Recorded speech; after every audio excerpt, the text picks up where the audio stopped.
Alright, here it is. This is my CTX700N. That's the naked version. Non-automatic. This actually has a clutch and a real gearbox. You can see it's still got some dirt on the tire, but that just means I'm having fun. So, let's take a walk around right here. Let's start, I guess in the front.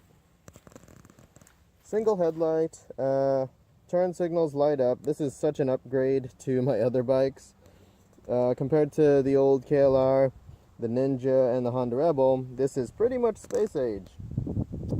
Although I do like how they used regular forks, not the inverted ones, because fork leaks are the bane of my existence. Yep, all black, because black is badass.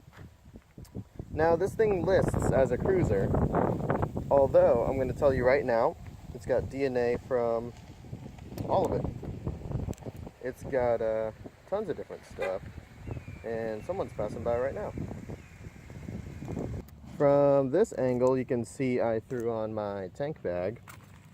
My Madstad windshield is not a standard windshield from Honda. This is Madstad. It comes with this little table here, and since I can't really use tank bags on this bike because, ta-da, secret handy dandy compartment, just like the NC700X, although this one's very tiny. So I decided that I wanted something light that I could just throw on here. So I threw a pencil pouch, and it carries a few of my things. I threw some protective tape. I'll have a video about that. There's some here as well, just to protect the paint a little bit, even though I do abuse this thing.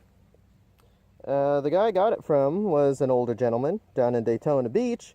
So since it lived that saltwater life, it does have some rust on it. I've been meaning to fix it. Got my good old hard panniers right here. This right here is not bedding or anything. This is actually my rain gear, and I think it looks cool. Just kind of sitting there. Looks like I'm out on a journey or something. Let's see. My rear tire is a dual sport tire. This is the Shinko 705, and it's a bit large. I got the larger version. It's a 170/60/17 rather than the 160/60/17. And it seems to work all right. I think I have it overinflated, so I might have to deflate that later. Moving on to this side, it's got a short, tiny kickstand. If you guys buy this bike, I guarantee you'll be surprised about how short and tiny the kickstand is. I've got 5-point something or other for ground clearance, not too far from the NC700X adventure bike.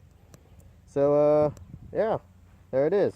Oh, and that DNA I was talking about how this bike was made, it's got the same tires as the NC700X and the CB500X, both adventure bikes, and you can actually get dual sport tires for these.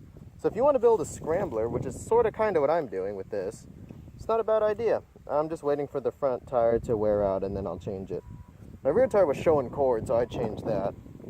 It is quite plasticky, so it has a little bit of sport bike reference in there.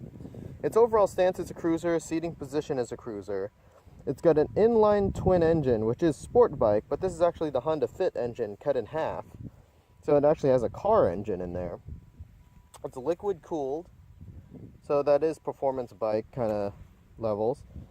The exhaust, I don't know what it is. It's just, they just took a exhaust and made it a straight up cylinder, and it just belts out a nice note. I threw on a laptop back here. It actually looks like a seat pad. So if any girls want to ride along, they can just sit on top of here, and I can still put papers and whatever in here. And that's pretty much it. Oh, and I have the cell phone mount that I'm still testing, so don't take my word that you should get that brand. I'll do a video about that. And a little pencil pouch, one of those cylinder ones, up there by the windshield to carry my knickknacks like glasses and headphones and stuff. So I'm going to get back on the road.